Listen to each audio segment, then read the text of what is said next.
Okay,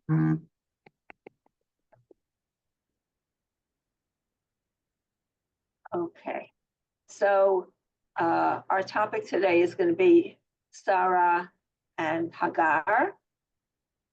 Who do you think is who? Sarah is the one with the jewelry. I would Well, say that I think no. I think the Yeah. the one I- on the left would be Sarah probably, and the one on the right looks very Egyptian. right, and also she looks much younger, and she looks Okay. sort of like she's suffering. Look at the eyes on the person who is Sarah, looking at her like, you know. Oh. Mhm. So I don't know why I have an arrow here. I should probably take it off, but anyway. Okay, so what this is going to be start out being a drop political. Fiona Benjamin, who you can look for her on Google, who really does fascinating art and uses blue. She has blue very often, and I've used her material a lot. And she has a series called Finding Home. I think I know for sure that I've used her picture for Rebecca with the American flags. Some of you may remember. I don't know if I taught that this year, but I know for sure that that I use that. Anyway, so here we have two women who are Sarah and Hagar, whose destinies are tied up with each other, right? And Hagar is wearing a hijab and has a string of prayer beads, whereas Sarah seems to have a kippah on her head and is wearing, of all things, tefillin, phylacteries. So, I mean, that's a very interesting concept just to begin with. And they are both of them embracing, but they're also wounded. They have blood dripping like tears from their bodies. They're blown apart, actually. And then you have here here I'll have to enlarge it a little bit. You have here amputee. I'm just reading what's here. Amputee Israel soldiers, and they've just seen some. It says here to the side, but I'm not sure which side. Yeah, it must be this side. Okay, so you have here who are surveilling, right? They're surveilling, and you also have here guns, grenades. Right? If you enlarge the picture here, you see the grenades, all right? And so you have this is a very political picture. Political in the sense that, you know, that there's hope that if we could see this here, that everyone's tied together and where everyone's destiny is together, that hopefully that's Fiona Benjamin's hope that there will be reconciliation between Jews and Muslims, and particularly between Israel and Palestine. Anyway, I think it's very interesting because she's using Sarah and Hagar as a starting point for I am a starting point for looking into the Bible, and we have in that vein, we have here a poem by, I'm not sure how to pronounce her name, Moya Kaf. She has a whole bunch of poems which are called Hagar poems, and she's a Syrian American who was born in Damascus, but she came to the Midwest as a child, and she was raised in a devout Muslim household. And so she also has here a very interesting, I guess she sees herself as Hagar, and she's speaking to Sarah, who was with her when she was in labor and who helped her when the newborn Ishmael was born. She cleaned the birth blood. She whispered the holy words into his ears. And she writes that you're his mother too. We are kin, right? no decrees of man or God can make this truer than it is. So in other words, and she goes on, we did not begin with the husband we shared, right? But we began in Egypt when they first met each other.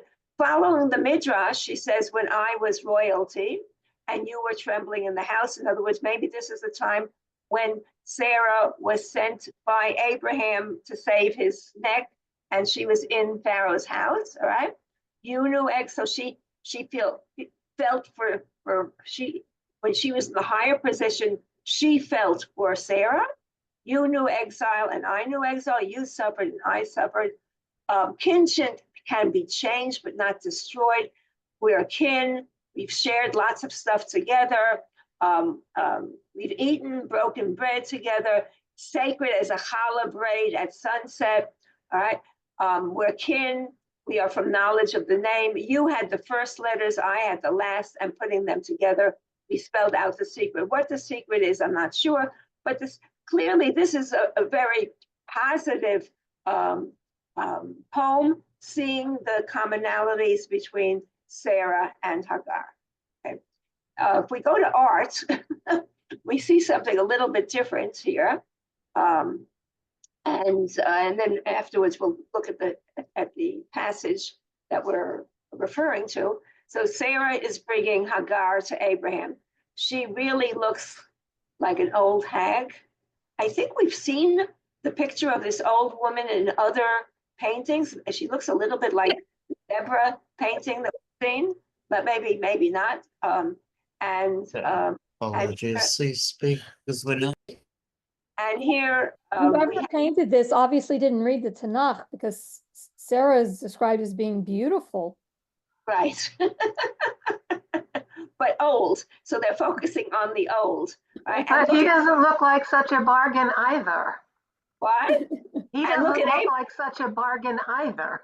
Right, and look at Abraham. I mean, my gosh, actually looking at this picture, it just reminds me of the way my husband looked at the end. So I mean, it's really, I probably shouldn't have shown this picture. I didn't realize that down till I'm looking very carefully. I was more focused on her face, and then we see this very young blonde, right? Blondes, notice blondes, northern, Denmark, from the Swedish, but yeah, she was Swedish, Polish, whatever. And okay, so I mean, this in itself is saying something. She does not look very happy in this picture. Hagar is probably, is it because she's going to have to sleep with him, or just the whole thought of looking at this old man just turns her off? Okay, so we'll look at another picture afterwards, but let's start by reading. Barbara, would you like to read from the chapter?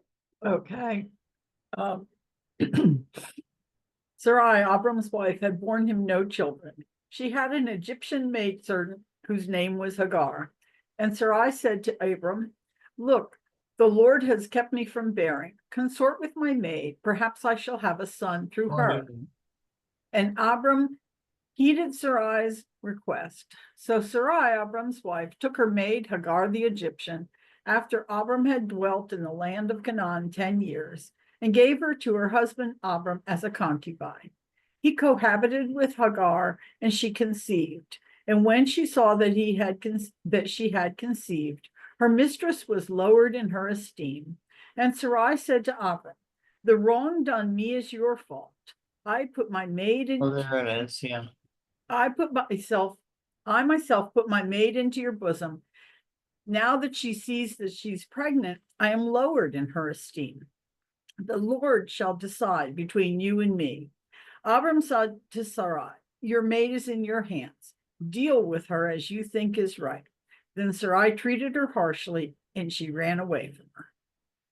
Okay, so what's your impression when you see here? First of all, we have a situation, right? If you remember, especially those of you who were started and studying Genesis with me at the beginning, Sarai is defined by her barrenness, right? In other words, that's the definition of who she is, right?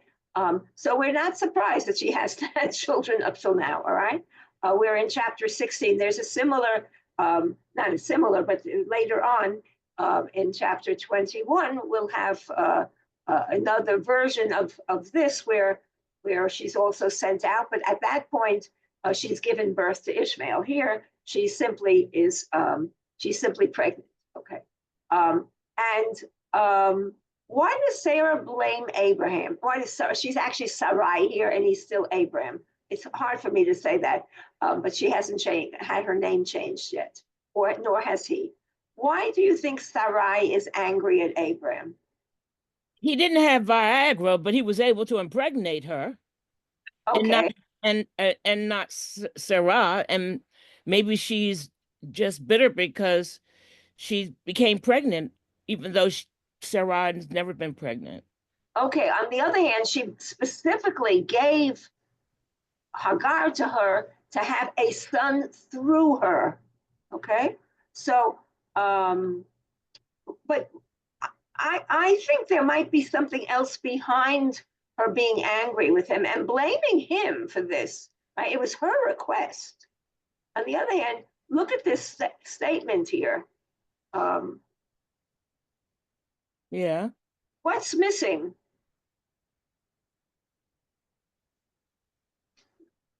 Let's think of this as a gap right here, right?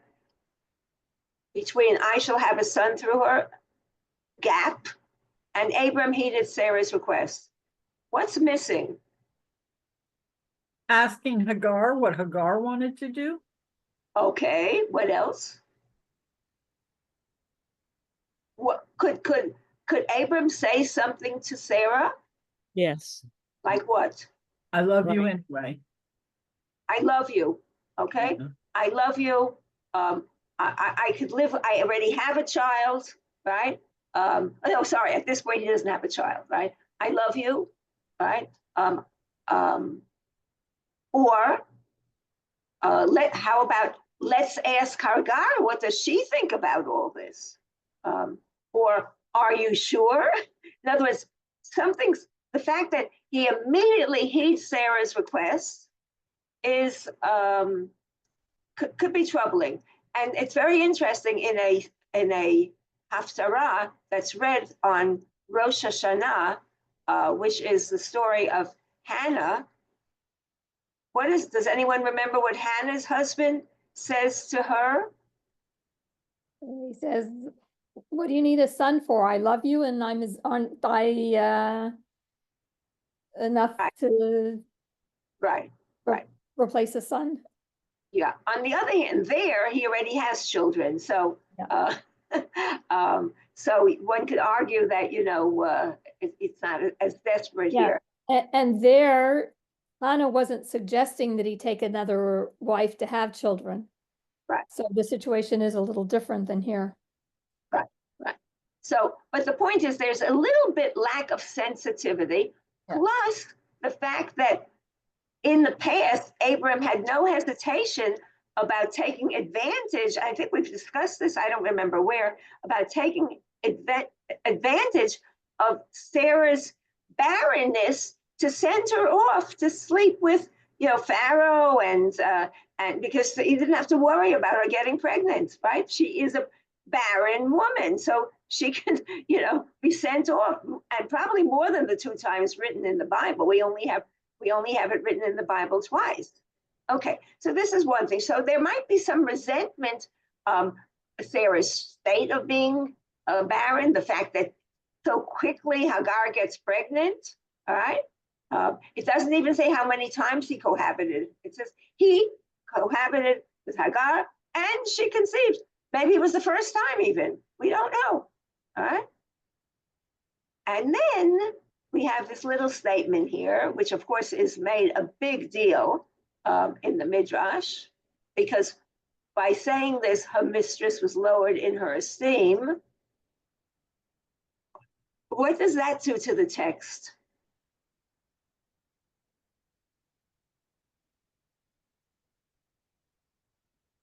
Well, it definitely increases the tension between the 2 women. Okay. it also makes Hagar less of a victim. She's bringing it upon herself. Isn't that interesting? I don't really think it fits that much in the story, but it's natural, right? She's this young woman, right? Let's go back.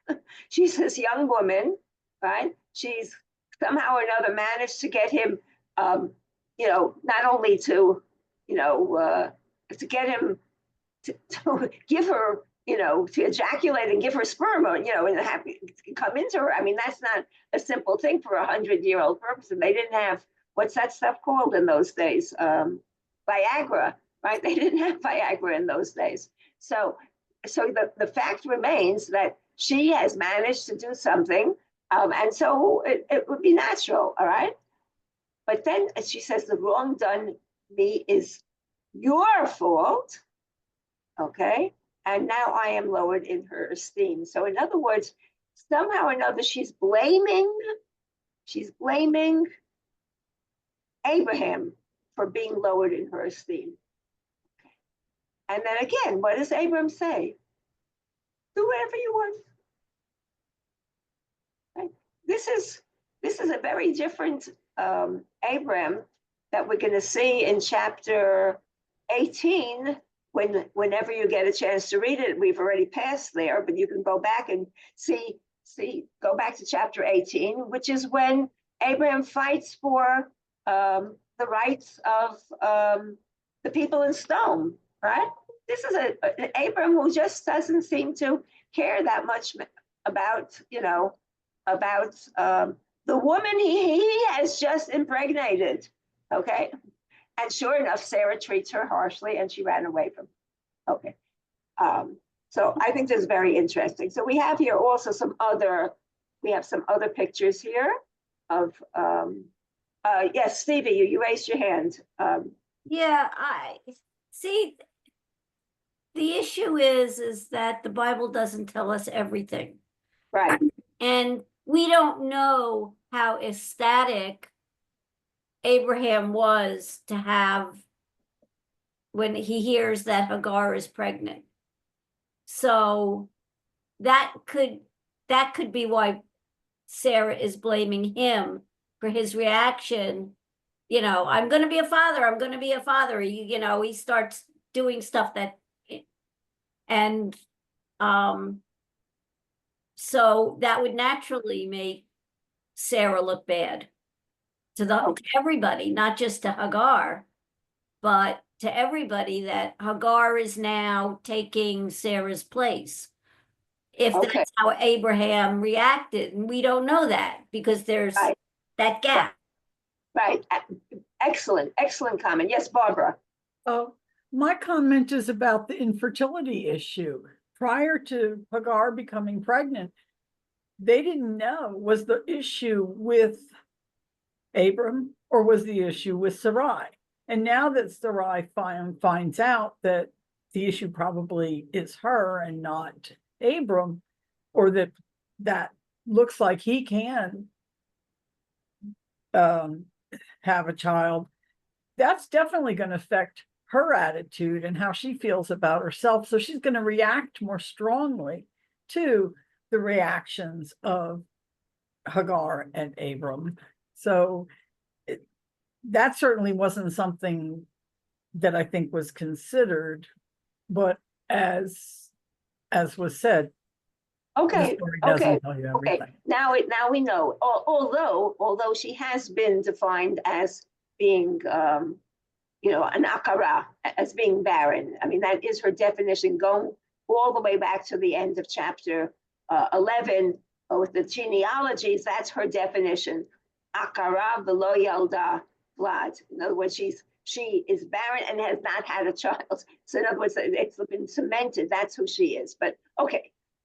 So we're coming into the next part, which is Hagar has given birth, and she is being banished by Abraham, all right? And here we have the two children who look pretty similar in age, although Ishmael should probably be 13 years old here. and you know, um, Yitzchak is, you know, young. In fact, he might even be older because let's assume that he's 3 here and or something like that. And so he's really dwarfed in his side, right? And notice that here's Sarah looking to make sure, you know, that he's leaving. And it's a separation here that you have here. Isaac is, you know, looking like he's, you know, losing somebody important to him. And so you have here an interesting depiction. In the Bible, it says that he's put on her shoulder, right? So it's so here we have here the picture where the flask and a little bit of bread is on her shoulder, but the son is clearly not on the shoulder. And again, you have here these pictures where here's Sarah in the background, and here, presumably, this little boy here is watching them as they're leaving. Right? That would be Isaac. And notice there, Abraham does not have anything on his feet. He doesn't have a sandal, but they have sandals. Why? Because they're going on a long trip. Interesting detail that you have here. And Sarah is very pleased. Yes, thank you. A big smile, right? And actually, Isaac does not look so unhappy here either. So that's interesting, right? But she has a big smile. Thank you. Notice, by the way, very often she's wearing red. That's and here you don't even see. This must be the first. Here she must be pregnant, I imagine, because we don't have a child here. So presumably this picture probably belonged earlier. She looks very pregnant here, right? So actually, I should move this picture up. Let me do that right now before I forget. So, though I don't know if I'll be teaching this again, but let's put it up here. All right. Okay. So now we have, I think, one more picture here. And here, again, now this picture is really interesting, right? Because look at the 2 children here, right? The real tragedy is the relationship between Abraham and Hagar. Abraham clearly cares for Hagar in this picture.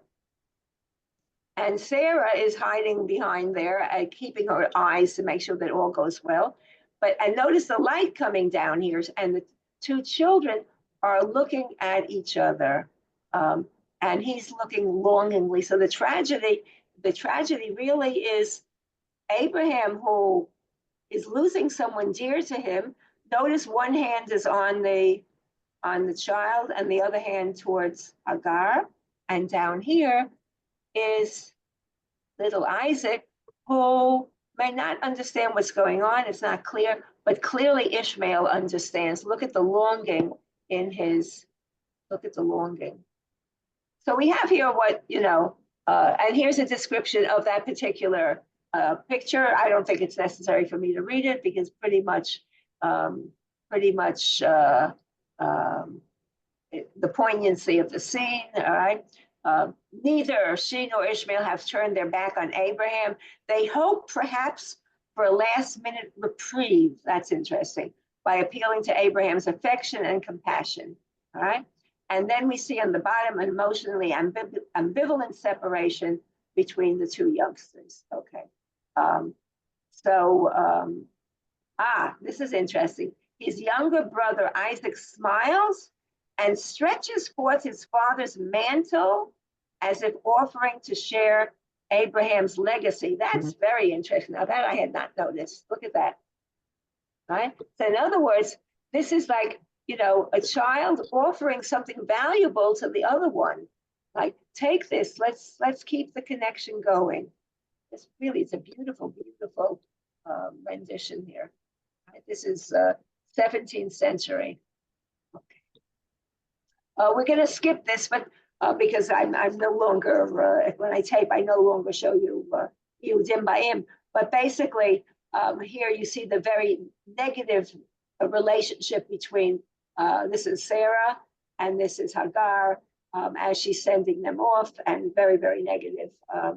And she actually refers to them as being wild animals, right? So what's the attitude of some of the sources to Sarah? Nachmanides, not to be confused with Maimonides, or the Ramban, right? Says that for the verse, do what you want, right? Do you what you want. And then Sarah tortures Hagar and she runs away from her. Look what the Ramban says. Our mother sinned with this abuse, as did Abraham by letting her do so. And God heard her suffering and gave her a son who would be a wild ass of a man to make the seed of Abraham and Sarah suffer all kinds of abuse. What is Ramban saying here?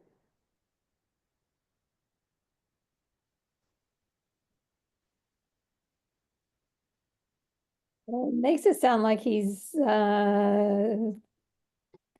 saying that Abraham and Sarah are going to suffer for generations to come for abusing Ishmael. He is actually saying we brought it on ourselves, right? It's a very strong statement, right? And I put the Hebrew in here because I really wanted those of you who see the Hebrew to read the Hebrew to see that, you know, chata imenu, inui hazeh, with this torture. Inui can even be torture. V'gam Avraham ba'nicho lasot ken, and so did Abraham, who allowed this to take place. All right. V'shama Adonai, shama, right? God heard El Anya, her suffering or her torture. V'natan la ben, gave her a son. Sheyeh pera adam. Now the word pera adam could be understood in many, many ways, and there are those who would even translate pera adam as being not from the word from wild, but also even having fruits. But you know, in general, that's an odd sort of translation. And a son who would be a wild person, la'anot zera, to torture, la'anot zera Abraham, the kol minei ha'inui, with all sorts of tortures in the future, right? So the word inui, right? Inui appears, in English you can't have the same word, right? It's considered a bad form to repeat the same word 4 times, right? But here it's inui, anya, right? Lanot, and ha'inui, all right? So here the same verb appears 4 times. Okay, I just want to make that clear that, okay, now we have something very interesting here. If you look at the relationship between Sarah, there are lots of relationships here. So you have Sarah and Hagar, Sarah and Abraham, the God and the angel, and you also have Hagar, who speaks to an angel, who basically sends her back home and says, take the abuse, stay there, take the abuse, and then later on meets up with Hagar again, and helps her to find water when she gives up and is desperate. I'm assuming you know the story. So imagine a situation where you have couples therapy, all right? And what are the sort of things that all of them would talk about, right? Oh, you've dragged me off to a foreign country. Each of them blame each other. You didn't give me a child. Or you're treating me like an object you gave me to the other kings. You don't hear me, right? Or you prefer God to me. Or he says, you said, take her to wife. Or God told me to listen to you. Or you're deceiving me. The whole business with Isaac, with the laughter, right? So this could be a situation with a couple. These are issues that come up, right? Another way of looking of this is through victimology, where Sarah is the victim of Abraham because, it's the patriarchy, right? So the abuser ends up, the abusee ends up being the abuser, right? And you could say that also with Ishmael. If he's abused, so he ends up being an abuser. So the treatment of Hagar, she's abused by Sarah.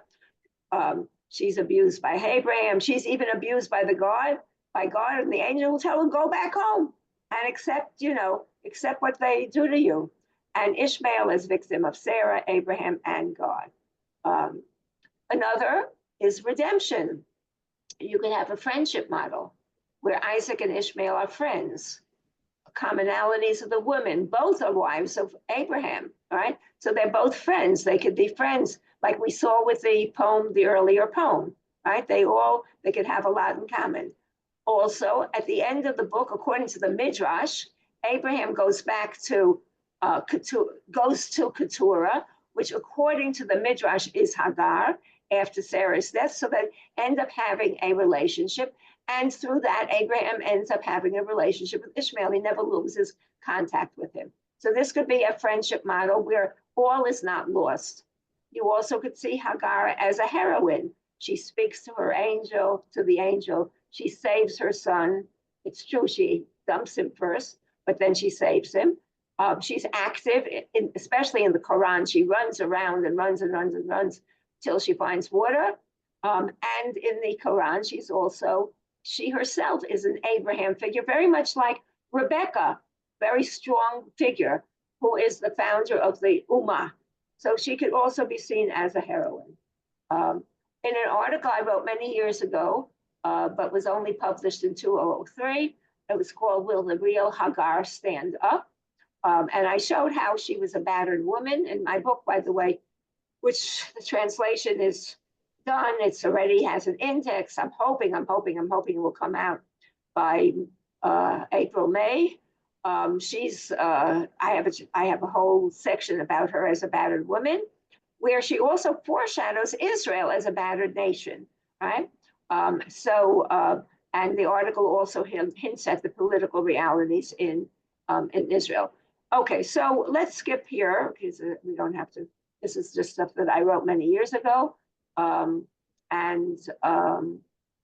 as I said, the Midrash and also the Midrash blames Sarah, making her totally responsible. And we also just saw that the Ramban also makes her responsible. There's a very interesting Midrash, which actually tries to describe what kinds of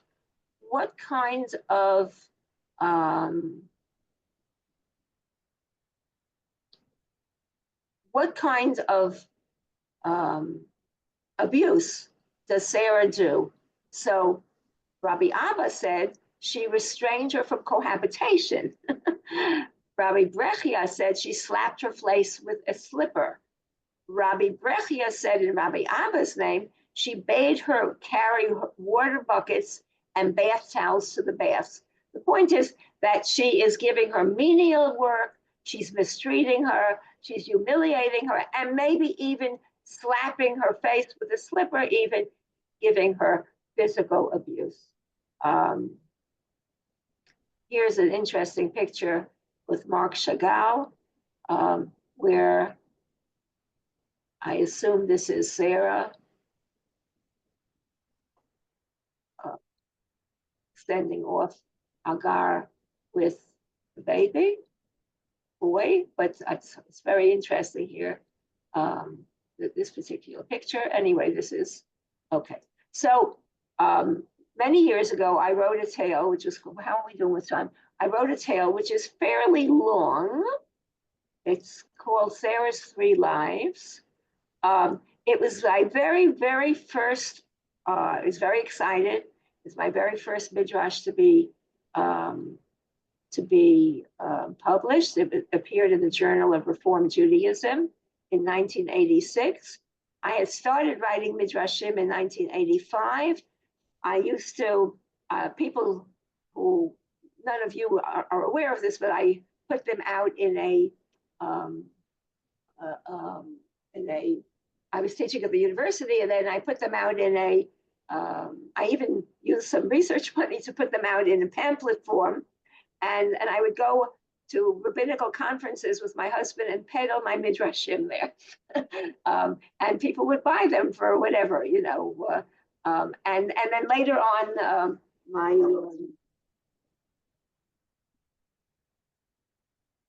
one here, I don't see it. Anyways, it seems to have disappeared. I self-published them, and then in 1993, and then in 2003, another publisher republished them, and they came out. And that's where you could always access them in. If you go into my blog, all of them are available for you to read. So anyway, I start out with the fact that it's Sarah's 3 lives. So it's a play on Chaye Sarah, right? Which is when she dies, the parsha that describes her dying is called Chaye Sarah. So Sarah's lives. So I played on that and had 3 different phases. So one where she's beautiful, all right, and where she is, looking at her step uncle Abraham, and she planned to marry him when she grew up.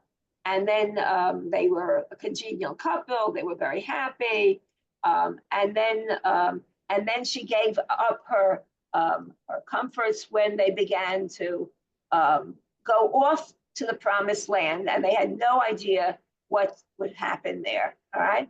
And so the second phase of her life was transmigration, right? Transmigration, in search of meaning and identity. They changed their name, she to Sarah and he to Abraham, and they cut off all their ties except for her brother Lot and wife, who for reasons of their own joined them. And they didn't know what was going to happen. And so because Sarah didn't have any children, she was able to look after all the people in her care, right? And Abraham would tell her, Abraham would tell him all of her dreams and all of his discussions with God and whatever. And it did not occur to either of them that one day a God might make demands on them and during this second stage of life. Okay, they were wandering towards a land. They would be free to worship in whatever form they pleased. Okay. And then the only problem there was Lot. She couldn't stand Lot and she couldn't stand Lot's wife, right? So Sarah was lost because she couldn't stand Lot's wife, and she needed a female companion to talk to. And this is what's missing during her second stage, all right? She still was beautiful during this time. She continued to attend the liberties of her servant's baby. She was unblessed. One day they found a caravan. They would meet things. They would see people were astounded at her beauty. All right, and notice there's no mention in this midrash of what's missing here. She hasn't yet been described as barren, or? No, she is barren. She's barren. Was that mentioned? No, Okay. but what's missing here, I don't have her being given to Pharaoh. Ah, Okay, that's what's missing here. I conveniently overlooked it, all right? So they might even slaughter a sheep if there was time. Those who glimpsed her beauty were astounded, all right? And then on such an occasion, when a caravan coming from Egypt passed them, Sarah acquired her bondswoman Hagar, all right? And she was intrigued by that attractive woman. She was attracted to her and asked Abraham to purchase her. She was a perfect companion, right? She overlooked her slave status. She found a friend, and Hagar was so indispensable that Sarah could no longer imagine a life without her help. And Abraham was also pleased that Sarah had a friend because he knew the value of having a faithful servant. Okay, this is the second, still in the second, okay. And then Lot's wife actually warns her, watch out for her, she's dangerous, right? And Sarah said, oh, no, it's Lot's wife who's jealous. But a worm had entered this new paradise, which would resurface during the last phase of Sarah's life, when she would be besieged with doubts in God. This is Sarah. She would be besieged with doubts in God, in her ability to have children, and in her husband's fidelity to her. Okay. And what was the source of all this doubt? Okay. Now this, I think, let's have some readers. 1, 2, 3, 4, 5, 6, 7, 8, 9, 10. 10? Okay. So everyone will read 2 pages. Where was I? Oops, I got lost.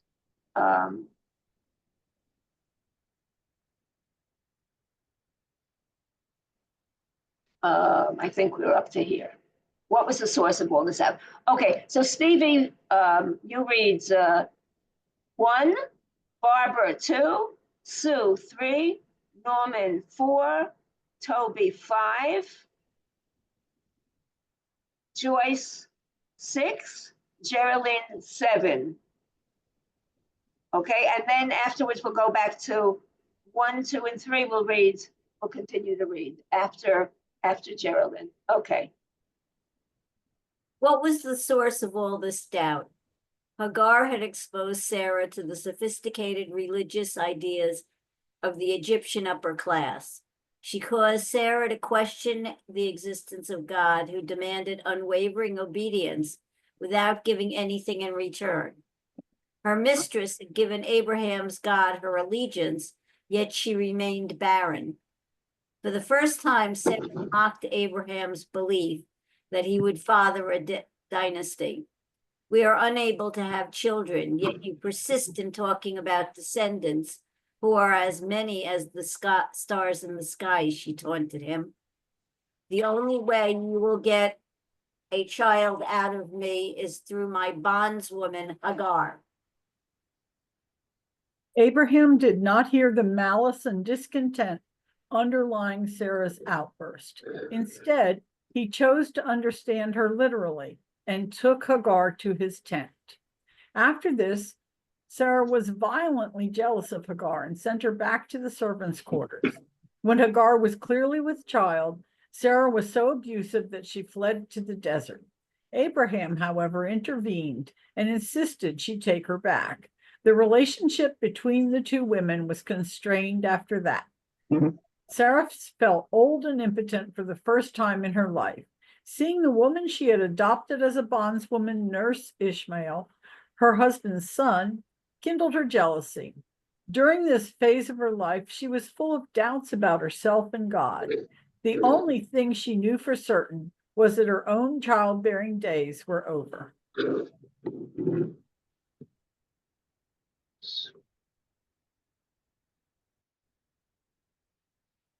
Who was the third reader?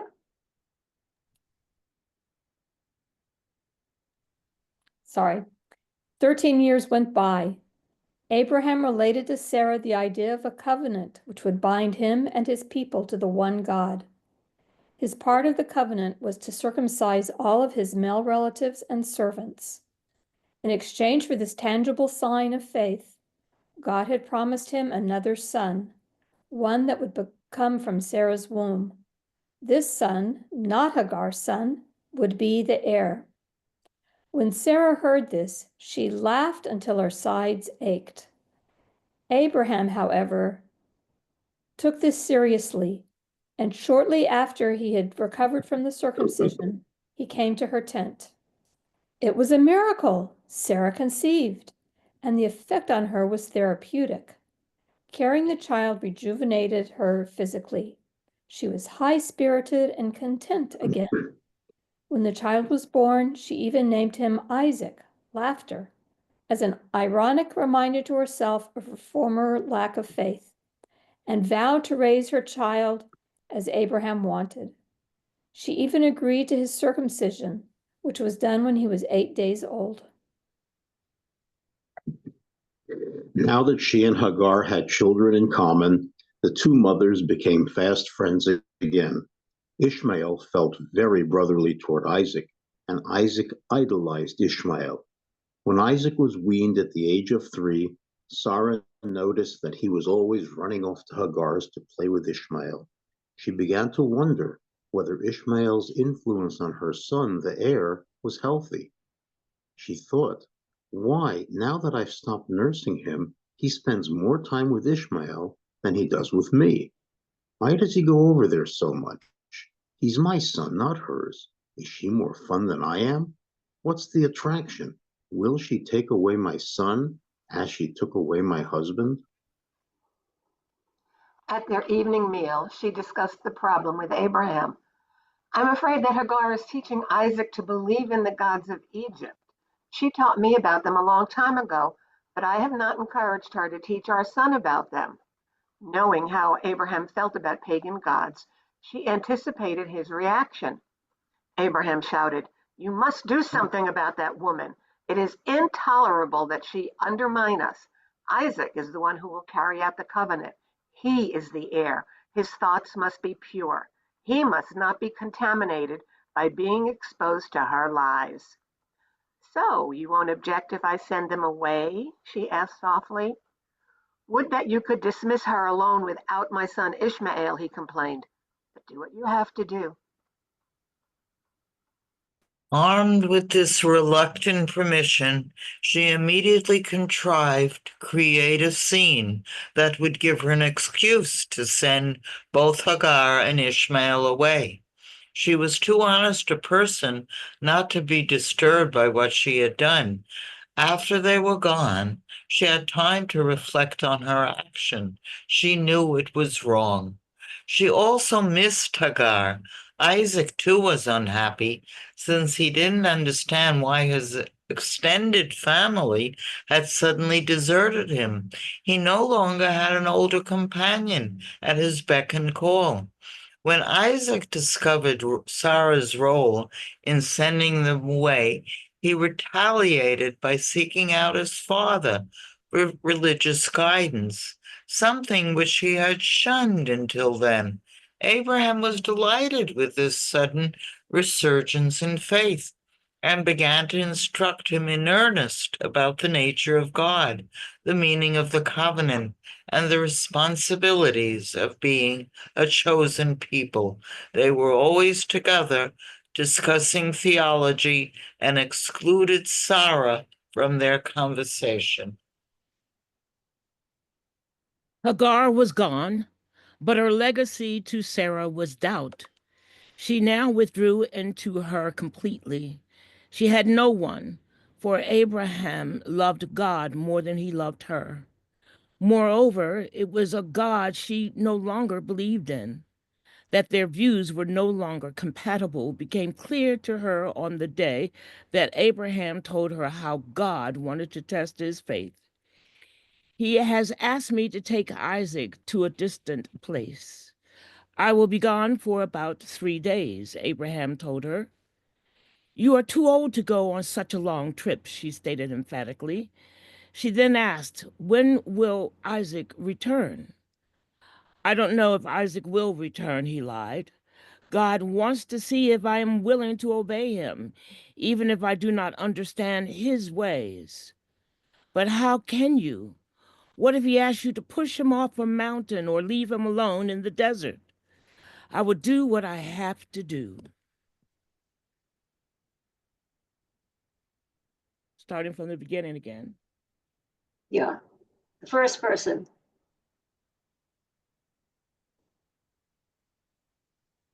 Who was number one? I think. Sorry, I was on mute. She hated this God who demanded so much of his worshippers. He had turned her husband against her, influenced her to banish her companion unjustly, and now he wanted to take her son away. She tried talking to Isaac. Do you know what your father intends? Yes, we are going on a trip in the direction of Mount Moriah. Father said it would be just the two of us. We are to be tested by God. If we pass this test, that our destiny as a chosen people will be assured. Listening to him, she realized she had lost him. I won't be able to persuade him to change their plans. I will have to resign myself to this trip. certainly Abraham will not do anything drastic. After all, he loves his son as much as I do.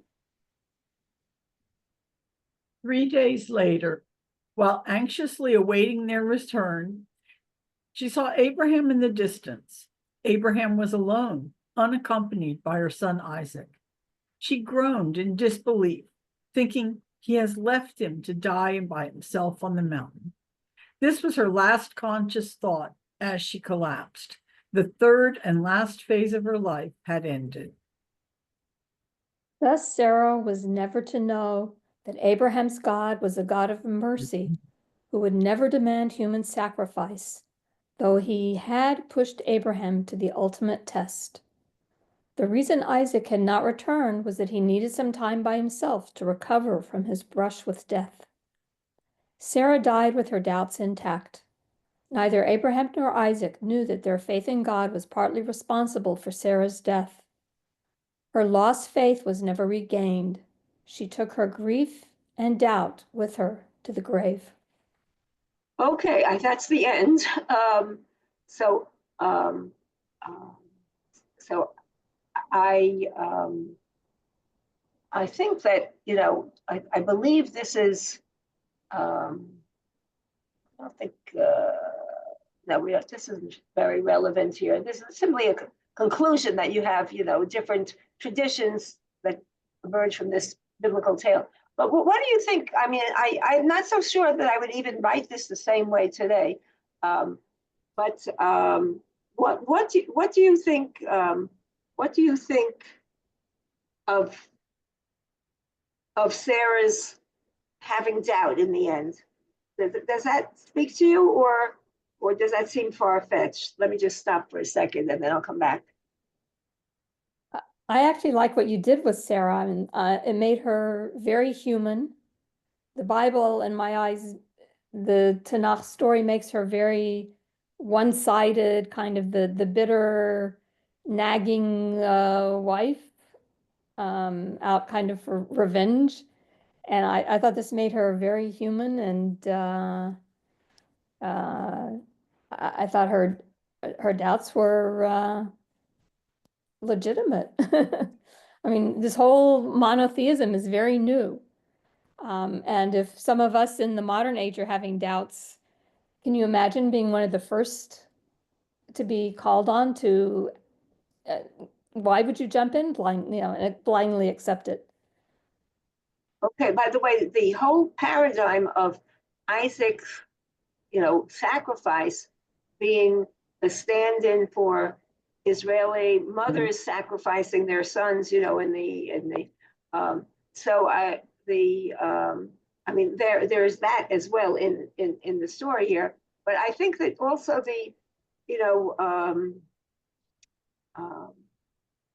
the relationship, I think, is very natural between the husband and wife. The husband is off, doing his thing, and she's doing her thing, and somehow or another, where they do you think there's any way I could have put the story in about?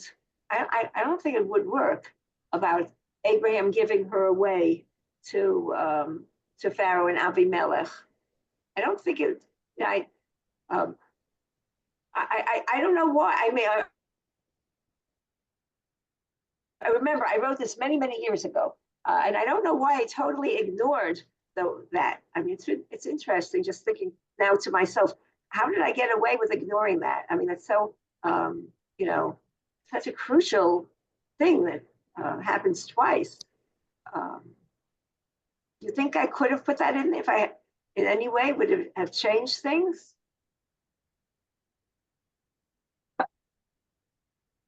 Norman?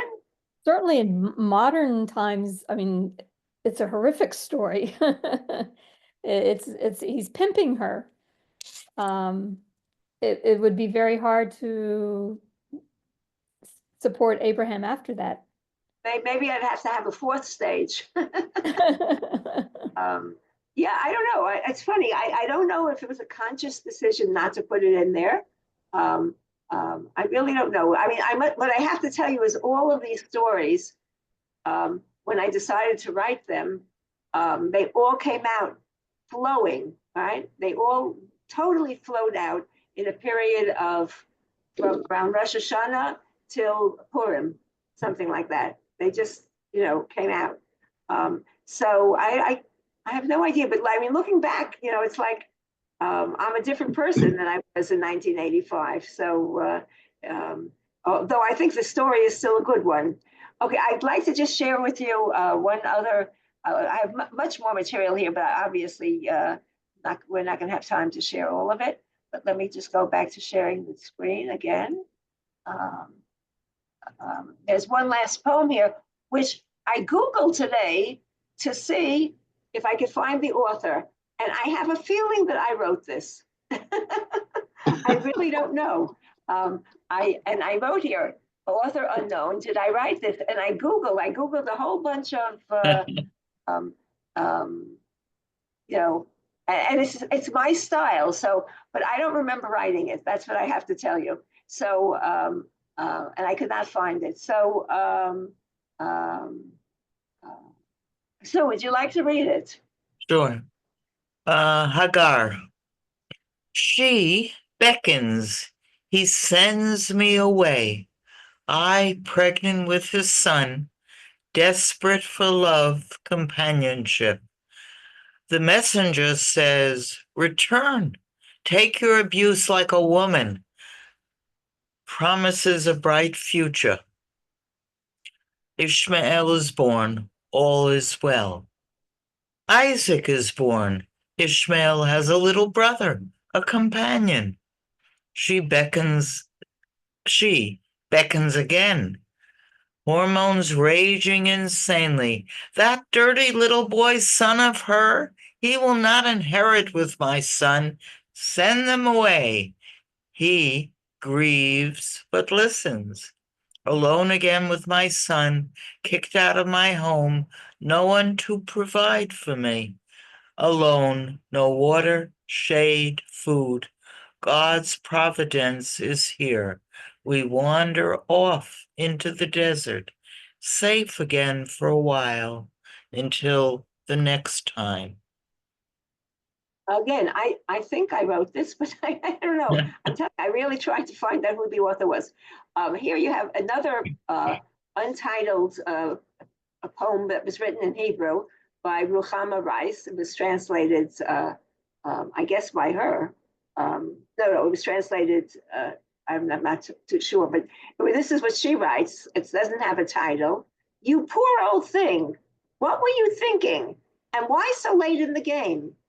And when will you understand that any man who would bind, even if you have insisted on it, and even if it was about your enemies, well, you cannot entrust a child to such a man.